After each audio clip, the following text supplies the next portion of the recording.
मधु सुबह उठी तो घर में अजीब सा सन्नाटा पसरा था। पिंकी अभी सोई हुई थी।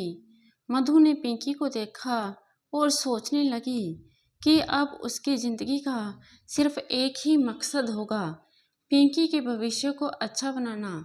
उसकी ज़िंदगी तो वो लोगों के घरों में काम करके बिता लेगी, लेकिन अपनी इस नौकरानी की ज़िंदगी को अपनी बेटी की ज़िंदगी पर कभी हावी नहीं होने देगी। मधु नहा धोकर तैयार हो गई और पिंकी को भी उठाकर तैयार किया। तभी नीलू ताई ने दरवाजे पर दस्तक दी। मधु बोली, कौन है? नीलू ताई बोली, अरे मधु, मैं हूँ नीलू ताई। मधु बोली, अच्छा ताई, अभी आती हूँ। दरवाज़ा खोलते ही नीलू ताई ने मुझे ऊपर से नीचे तक देखा और बोली, मधु, तू कहीं जा रही थी क्या? मधु बोली, हाँ ताई, काम पर जा रही थी। आप गई नहीं? नीलू ताई बोली, बस जा ही रही थी। सोचा तूने कुछ बनाया होगा या नहीं, तो तेरे लिए नाश्ता ले आई थी। मधु ने कृतज्ञता के साथ नीलू ताई से कहा, ताई, आप बिल्कुल मेरी माँ की तरह हैं, मेरा कितना ख्याल रखती हैं। नीलू ताई बोली, अच्छा चल, ज़्यादा वो क्या बोलते हैं अंग्रेजी में, हाँ वो छोकरी लोग बोलती हैं, ज़्यादा सेंटी मत कर। मधु हंसते हुए, ताई आप भी ना एकदम मस्त मौला हो। नीलू ताई बोली, अब क्या करें मधु, जैसा भी खुश रहने का और दूसरों को भी खुश रखने का यही ज़िंदगी है। अच्छा चल, जल्दी से कुछ खा ले और फिर साथ ही चलते हैं। और फिर मधु और नीलू ताई दोनों काम पर चली गईं। मधु दीपा मैम के घर पहुंचकर डोर बेल बजाई तो दीपा मैम ने दरवाज़ा खोला। दीपा, अरे मधु, तुम यहाँ? सब ठीक तो है? कुछ ज़रूरी था तो फ़ोन कर देती, आने की क्या ज़रूरत थी? अभी कल ही तो मैंने बोला था। मधु बोली, मैम साहब, मैं काम के लिए ही आई हूँ, मुझे छुट्टी नहीं चाहिए। दीपा, अच्छा अंदर आओ, क्या बात है मधु, अभी कल ही तो तुम्हारे पति की और आज तुम काम पर आ गई।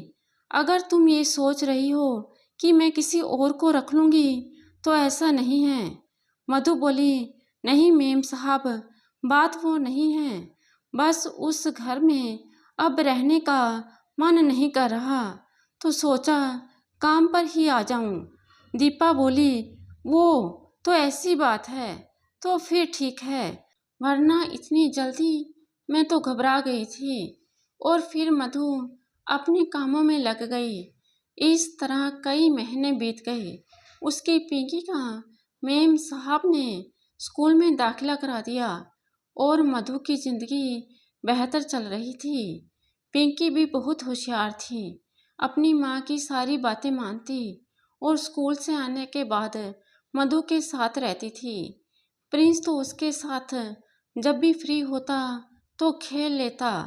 एक रोज़ जब वो काम पर गई तो दीपा मैम ने बताया कि उनके वहाँ उनकी चचेरी बहन नैना आने वाली है और वो कुछ रोज़ यहीं रहेगी, इसलिए ऊपर का एक रूम साफ कर दो।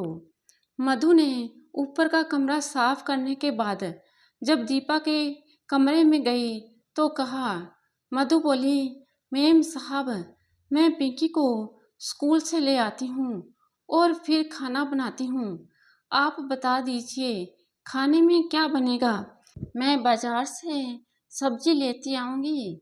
दीपा बोली, नहीं मधु, मैं नैना को लेने जा रही हूँ तो पिंकी को भी ले लूँगी, तब तक तुम नैना के लिए मटर पनीर और खीर बना लेना, वो उसे बहुत पसंद है। मधु बोली, जी मैम साहब। इतना कहकर मधु किचन में चली गई और सोचने लगी, यहाँ उसे कितना सम्मान मिलता है। आखिर मैं तो एक मामूली सी नौकरानी हूँ और मेरी बेटी पिंकी वो भी तो नौकरानी की नहीं नहीं, जब मैं ही ऐसा सोचूंगी तो भला लोग तो कहेंगे ही। नहीं, मैं सिर्फ काम करती हूँ, मेरी बेटी तो सिर्फ मेरी बेटी है। उधर नैना को लेने से पहले दीपा पिंकी के स्कूल गई। दीपा बोली, पिंकी चलो कार में बैठो। पिंकी बोली, दीपा आंटी आप, माँ क्यों नहीं आई? दीपा बोली, बेटा मुझे इसी रास्ते से जाना था, इसलिए मैंने आपकी माँ को मना कर दिया, आप हमारे साथ चलें। और फिर दीपा ने पिंकी को अपने साथ बिठाकर नैना को लेने चली गई। नैना दीपा की चचेरी बहन थी, लेकिन दीपा की उससे बहुत बनती थी, बिल्कुल सगी बहनों की तरह। आज वो कुछ दिनों के लिए दीपा के पास रहने आई थी। दीपा, दीपा, नैना ने उसे देखते ही आवाज दी। दीपा, ओ नैना। दोनों ने एक दूसरे को गले लगाया। और फिर दीपा, वाह नैना, तुम तो बहुत ज़्यादा सुंदर लग रही हो, क्या बात है? नैना बोली, हाँ दीपा, आजकल मैं बहुत ज़्यादा अपनी हेल्थ पर ध्यान देती हूँ। बीच में मैं थोड़ा मोटी हो गई थी। राजीव ने इतना टोका कि मैंने दिल पर ले लिया और अब तो मैं फुल डाइट फॉलो करती हूँ। नैना बोली, दीपा लेकिन तू मोटी हो गई है थोड़ी, क्या बात है, वर्कआउट नहीं कर रही क्या? दीपा मुंह बनाते हुए, क्या मतलब है तेरा, मैं और मोटी, चल झूठी। नैना बोली, जीजाजी और मेरा प्रिंस कैसा है? दीपा, हाँ मोहन भी अच्छे हैं, 2 रोज से वो पुणे गए हैं और प्रिंस भी कोचिंग गया है, बड़ा हो गया है, उसकी देखभाल भी मेरी मेड मधु बहुत अच्छे से किया है। दीपा बोली, अच्छा चल, सारी बातें यहीं कर लेगी क्या? नैना, हाँ दीपा चलो। कार में बैठते हुए नैना की नज़र पीछे सीट पर बैठी पिंकी पर पड़ी। दीपा, ये कौन है? दीपा बोली, वो नैना, ये मेरी मेड की बेटी पिंकी है, तुम्हें लेना था तो मैंने इसे भी स्कूल से पिकअप कर लिया। नैना बोली, ओह अच्छा। और फिर दीपा और नैना ढेरों बातें करते हुए घर आ गए। डोर बेल बजाते ही मधु ने दरवाज़ा खोला। दीपा, मधु, ये मेरी बहन नैना है, इसका सामान अंदर रख दो। मधु बोली, जी मैम साहब। नैना, तुम जाके फ्रेश हो जाओ, फिर साथ ही खाना खाते हैं। नैना बोली, ओके, मैं अभी आती हूँ। इधर मधु ने पिंकी को अपने पास बिठाया और उससे पूछा, पिंकी क्या खाएगी बेटा? माँ, आप क्या बना रही हो? मधु बोली, पिंकी आज मेहमान आए हैं ना, मैंने ढेर सारे पकवान बनाए हैं, अभी तू थोड़ा खेल ले, सब लोग खा लें, फिर मैं तुझे अपने हाथों से खिलाऊंगी। तभी दीपा ने आवाज़ दी, मधु जल्दी से खाना लगा दो। मधु बोली, जी मैम साहब लगाती हूँ।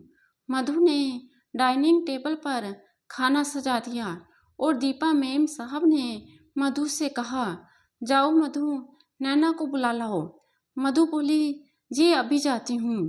मधु नैना के कमरे में गई तो नैना किसी से बात कर रही थी। उसकी बातें सुनकर मधु को बड़ा दुख हुआ।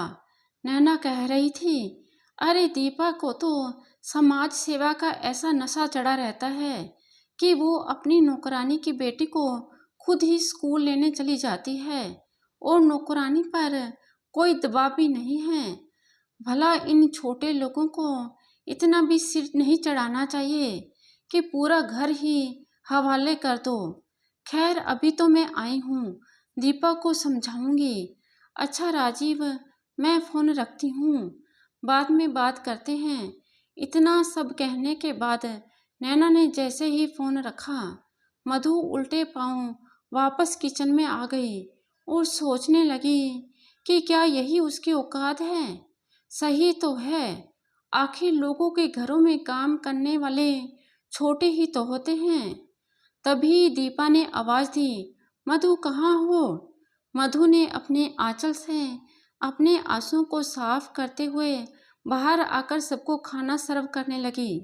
दीपा बोली, नैना, मैंने तुम्हारी पसंद की खास मटर पनीर बनवाए हैं, खा के बताना। हमारी मधु बहुत अच्छा खाना बनाती है। नैना बोली, अच्छा, हाँ पर थोड़ा ही देना, तुम्हें तो पता ही है कि मैं आजकल डाइट पर हूँ।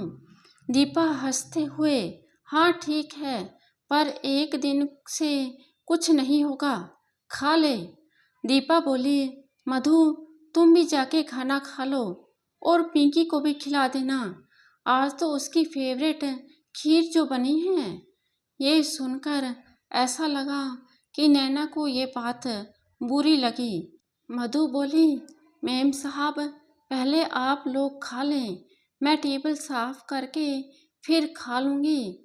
खाना खाकर नैना अपने रूम में चली गई और दीपा मैम साहब प्रिंस पापा को कोचिंग से लेने चली गई। मधु ने बर्तन समेटे और फिर पिंकी को खाना खिलाया। थोड़ी देर पिंकी के साथ खेलने में लगी रही, लेकिन नैना के कहे हुए शब्द उसके कानों में गूंजते रहे। नौकरानी की बेटी। मधु जब उस रात घर आई तो बड़ी बेचैन थी, किसी भी काम में मन नहीं लग रहा था। उसने पिंकी को देखा तो वो बेखबर सो रही थी। उसके मासूम से चेहरे को देखकर मधु यही सोचती रही कि पिंकी और प्रिंस में क्या फ़र्क है। सिर्फ यही कि उसकी माँ किसी ऑफिस में नौकरी करती है और मैं किसी के घर में। बस इसी वजह से मेरी बेटी नौकरानी की बेटी कहलाएगी। ये कैसा दोहरा मापदंड है इस समाज का, जो कभी नहीं मिट सकता। इन्हीं सोचों में गुम मधु ना जाने कब सो गई।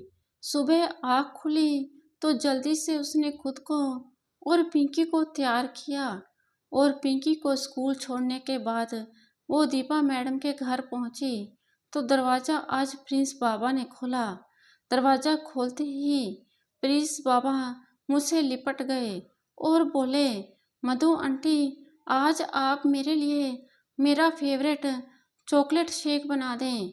मैं कब से आपका इंतज़ार कर रहा हूँ, जल्दी बना दें। मधु बोली, अच्छा प्रिंस पापा अभी बनाती हूँ। आज आप स्कूल नहीं गए, आपकी तबीयत तो ठीक है ना। तभी वहाँ नैना मैडम आ गई और मुझे देखकर अजीब सा मुंह बना लिया। नैना बोली, प्रिंस तुम यहाँ क्या कर रहे हो, जाओ अपने कमरे में जाकर खेलो। प्रिंस बोला, मासी मैं तो मधु आंटी से चॉकलेट शेक बनवाने आया था, आप भी पियोगी, बहुत यम्मी बनाती हैं मधु आंटी। नैना बोली, नहीं मुझे नहीं पीना। मैं जाने लगी तो नैना मैडम ने मुझे बोला, ए सुनो, मेरे लिए एक ब्लैक कॉफ़ी बनाकर मेरे कमरे में लेकर आना। मधु बोली, जी अभी लाती हूँ। मधु कॉफ़ी लेकर जब नैना के कमरे में गई तो नैना फ़ोन पर किसी से उसकी बातें कर रही थी। नैना, पता नहीं मुझे तो ये नौकरानी मधु बड़ी तेज लगती है, पूरा घर जैसे उस पर फिदा है। प्रिंस तो उसके आगे पीछे घूमता रहता है। बताओ जरा, अरे नौकरों को नौकरों की तरह ट्रीट करना चाहिए, वरना ये अपनी औकात से बाहर चले जाते हैं। अभी तक मेरी कॉफ़ी लेकर नहीं आई, ये दीपा ने भी उसे ज़्यादा सर चढ़ाया है। आज बात करती हूँ। अच्छा चलो, मैं फिर बाद में बात करूँगी। देखूँ तो ज़रा महारानी ने अभी तक कॉफ़ी बनाई है कि नहीं। इतना कहकर नैना जैसे ही मुड़ी तो देखा कि मधु कॉफ़ी लेकर खड़ी है। नैना बोली, इतनी देर लगती है कॉफ़ी लाने में। मधु बोली, नहीं मैं लेकर आई तो आप बात कर रही थी। नैना बोली, क्या तुम मेरी बातें सुन रही थी छुप के। मधु बोली, नहीं नहीं मेम साहब, ऐसा कुछ नहीं है, मैं तो। नैना गुस्से में चिल्लाती हुई, शट अप, मुझसे जबान लड़ाती हो, नहीं चाहिए मुझे तुम्हारी कॉफ़ी। मधु बोली, सॉरी मेम साहब, गलती हो गई। नैना बोली, बस जाओ तुम यहाँ से। मधु वहाँ से किचन में गई और रोने लगी। तभी दीपा किचन में आई और मधु को रोता देखकर बोली, मधु क्या हुआ, तुम रो क्यों रही हो? मधु अपने आंसुओं को पोंछते हुए, कुछ नहीं मेम साहब, बस ऐसे ही मन भर आया था। दीपा बोली, तुम भी ना मधु। अच्छा आज नाश्ते में कुछ हल्का बना देना, और दोपहर में हमें मिसेज मेहता के घर जाना है, इसलिए तुम अपने और पिंकी के लिए कुछ बना लेना। मधु बोली, जी मेम साहब। इधर मधु ने नाश्ता बनाकर डाइनिंग टेबल पर लगा दिया और दीपा से कहकर पिंकी को स्कूल लेने चली गई। नाश्ते के टेबल पर दीपा और नैना बैठी तो नैना के हाव भाव देखकर दीपा ने पूछा, नैना क्या बात, तुम थोड़ी अपसेट लग रही हो, सब ठीक तो है, तुम्हारी तबीयत तो ठीक है? नैना, हाँ तबीयत ठीक है, बस तुम्हारी वो 2 कौड़ी की नौकरानी ने मेरा मूड खराब कर दिया। दीपा हैरत के साथ, क्या हुआ नैना, मधु ने ऐसा क्या किया? नैना बोली, वो छुप कर मेरी बातें सुन रही थी। दीपा, तुमने अपनी नौकरानी को कुछ ज़्यादा ही सर चढ़ा रखा है, और जब मैंने कहा तो वो मुझसे जबान लड़ाने लगी। दीपा बोली, अरे नैना, तुम्हें कोई गलतफहमी हो गई होगी, मधु इतने दिनों से है, ऐसा वो क्यों करेगी? नैना बोली, देखा, तुम्हें अपनी बहन पर नहीं यकीन, उस नौकरानी पर इतना भरोसा। दीपा बोली, अच्छा वो आती है तो मैं उससे बात करती हूँ, तुम नाश्ता करो, चलो कम ऑन, जस्ट चिल यार। दीपा ने किसी तरह नैना को शांत किया, पर वो सोचने लगी कि ये नैना को मधु से अचानक इतनी प्रॉब्लम क्यों हो रही है। नैना ने किसी तरह नाश्ता किया और अपने रूम में चली गई। दीपा ने भी अपना ऑफिस का वर्क कंप्लीट करके तैयार होकर नैना के कमरे में गई तो नैना अभी लेटकर मोबाइल चला रही थी। दीपा बोली, अरे नैना, तुम तैयार नहीं हुई, चलो जल्दी, लेट हो रहा है। नैना बोली, मेरा मूड नहीं है जाने का। दीपा बोली, ये क्या बात है, मिसेज मेहता ने तुम्हारे लिए लंच का इंतजाम किया है और तुम ही नहीं जाओगी तो उन्हें बुरा फील होगा, चलो जल्दी करो। नैना बोली, अच्छा अच्छा बाबा, चलती हूँ। और फिर नैना, दीपा और प्रिंस लंच के लिए मिसेज मेहता के घर चले गए। इधर मधु पिंकी को लेकर स्कूल से आ चुकी थी, अपने लिए खाना बनाने लगी। तभी पिंकी ने पूछा, माँ सब लोग कहाँ हैं? मधु बोली, बेटा सब लोग दावत में गए हैं। पिंकी कुछ देर के बाद, माँ मुझे भी दावत में जाना है, तुम तो मुझे लेकर कहीं नहीं जाती, हम कब दावत में चलेंगे, बोलो ना माँ। मधु हंसते हुए, अरे पगली, जब हमें कोई बुलाएगा तभी तो जाएंगे। पिंकी बोली, हमें कोई क्यों नहीं बुलाता है? मधु बोली, अच्छा बहुत सवाल करने लगी है, चल खाना खा ले। शाम को जब दीपा मैम साहब वापस आई तो उन्होंने मुझे अपने कमरे में बुलाया। मधु बोली, मैम साहब आपने मुझे बुलाया, कोई काम था? दीपा बोली, मधु तुम नैना के कमरे में क्या करने गई थी? मधु बोली, मैम साहब नैना मैम ने मुझे कॉफ़ी देने के लिए बोला था, पर जब मैं गई तो वो किसी से बात कर रही थी, उन्होंने मुझे जैसे देखा तो गुस्सा हो गई और कॉफ़ी वापस लौटा दी, मैं उनकी बातें क्यों सुनूंगी, मैं तो बस। दीपा बोली, देखो मधु, नैना कुछ दिन ही रहेगी फिर चली जाएगी, तो तुम थोड़ा ख्याल रखा करो, उसकी बातों का बुरा नहीं मानना।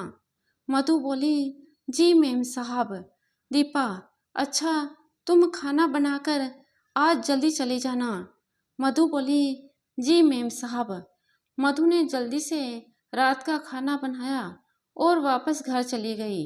दूसरे रोज जब वो काम पर गई तो उस दिन संडे था, आज पिंकी भी साथ ही थी। मधु अपने काम में लग गई। तभी प्रिंस ने आकर पिंकी से कहा, पिंकी चलो मेरे कमरे में खेलते हैं। और पिंकी को लेकर प्रिंस अपने कमरे में चला गया। दोनों साथ में खेल रहे थे कि प्रिंस ने अपनी एक सॉफ्ट टॉय पिंकी को दे दिया। प्रिंस बोला, पिंकी तुम मेरे इस एलिफेंट से खेलो, मैं अभी आता हूँ। थोड़ी देर के बाद कमरे में नैना आ गई। नैना बोली, ए लड़की, तुम प्रिंस के कमरे में क्या कर रही हो? और ये खिलौना तुम्हारे हाथ में चोरी कर रही थी? अभी बताती हूँ। पिंकी जोर जोर से रोने लगी। तभी मधु दौड़ते हुए कमरे में गई और घबराकर पिंकी को गोद में उठाकर बोली, मधु पिंकी को गोद में उठाकर बोली, क्या हुआ मेम साहब? नैना बोली, तुमने अपनी बेटी को चोरी करना सिखा दिया। देखो प्रिंस के खिलौने चुरा रही थी।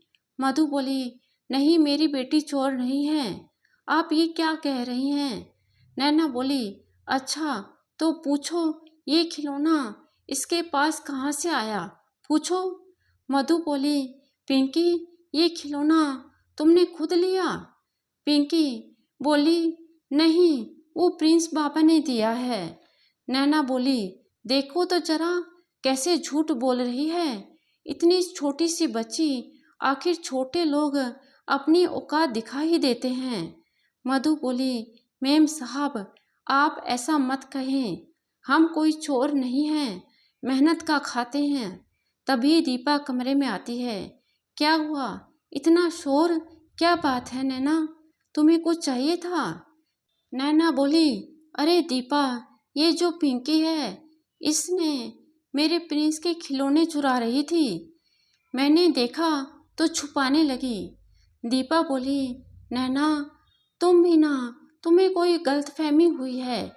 वो खेल रही होगी, वो और प्रिंस साथ ही खेलते हैं। तुम बेकार ही परेशान हो जाती हो।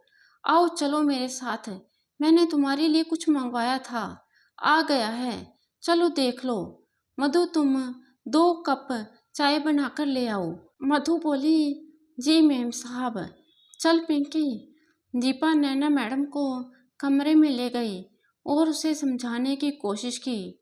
दीपा बोली, नैना ये कोई तरीका होता है किसी से बात करने का? वो एक छोटी सी बच्ची है। नैना अगर उसने कोई चीज ले भी ली तो तुम उसे प्यार से बोल सकती थी, इतना हंगामा क्यों?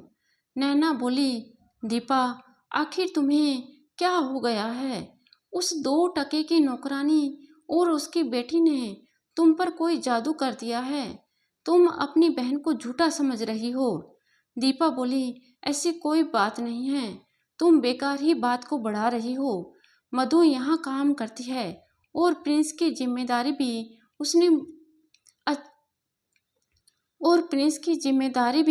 उसने बखूबी निभाई है। पता है ना तुम्हें, महानगरों का यहाँ पैसे देने पर भी कोई अच्छी मेड नहीं मिलती। मधु ने इस घर को और प्रिंस को बहुत अच्छे से संभाला है।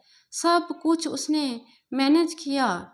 उसके बदले में मैंने उसकी बेटी को पढ़ाने का जिम्मा लिया। तुम उससे क्यों इतनी चिड़ी रहती हो? क्या प्रॉब्लम है नैना? नैना बोली, ठीक है, उसने सब संभाल लिया, कहीं ऐसा न हो कि वो घर की हो जाए और तुम बाहर। दीपा बोली, नैना लगता है तुम सास बहू के सीरियल ज़्यादा देखने लगी हो, कैसी पागलों जैसी बातें करती हो, अब बस भी करो। तभी मधु चाय लेकर आ गई। मधु बोली, मेम साहब चाय।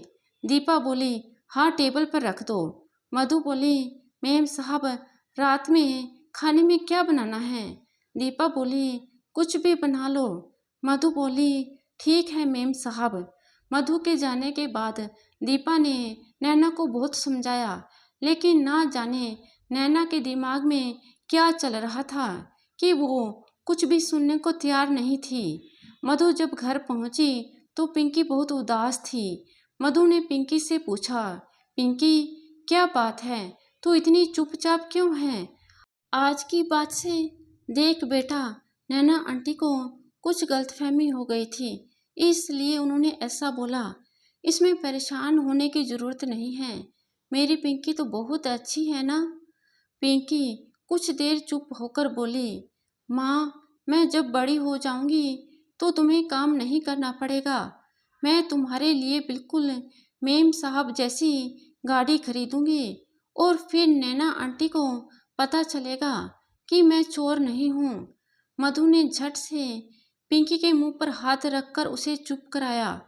मधु, नहीं मेरी बच्ची, तू चोर नहीं है। ऐसा अब कभी कोई नहीं कहेगा। आ मेरी गोद में सर रखकर सो जा। मैं तुझे राजकुमारी वाली कहानी सुनाती हूँ। पिंकी खुश होके, हाँ माँ, सुनाओ ना। मधु बोली। मधु पिंकी को कहानी सुनाती रही और कहानी सुनते सुनते वो सो गई। मधु ने पिंकी को सुलाकर जैसे ही उठी, दरवाजे पर किसी ने आवाज़ दी। मधु बोली, कौन है? नीलू ताई, मैं हूँ मधु। मधु ने दरवाज़ा खोला तो सामने नीलू ताई थी। मधु बोली, नीलू ताई, आइए अंदर। और कैसी हैं आप? बड़े दिनों के बाद आई। नीलू ताई बोली, मैं अच्छी हूँ, तू बता। बहुत दिन हो गए तो मैंने सोचा आज तुझसे मिलूं। मधु, बहुत अच्छा किया जो आप आ गई। काम की वजह से आपसे मिलना ही नहीं होता। नीलू ताई बोली, पिंकी सो गई बड़ी जल्दी? मधु बोली, हाँ, अभी ही सोई है। आप बैठो ताई, मैं चाय बनाकर लाती हूँ। नीलू ताई बोली, अरे नहीं, तू परेशान ना हो, बस बैठ और बता, सब ठीक तो है? तू मुझे कुछ परेशान लग रही है। मधु बोली, अब आपसे क्या छुपाना ताई, आजकल काम पर कुछ ठीक नहीं चल रहा। नीलू ताई बोली, क्या हो गया? तेरी मेम साहब तो बहुत भली औरत है, फिर अचानक से क्या बात हो गई? मधु बोली, मेम साहब तो बहुत अच्छी है, वो उनकी चचेरी बहन आई हैं।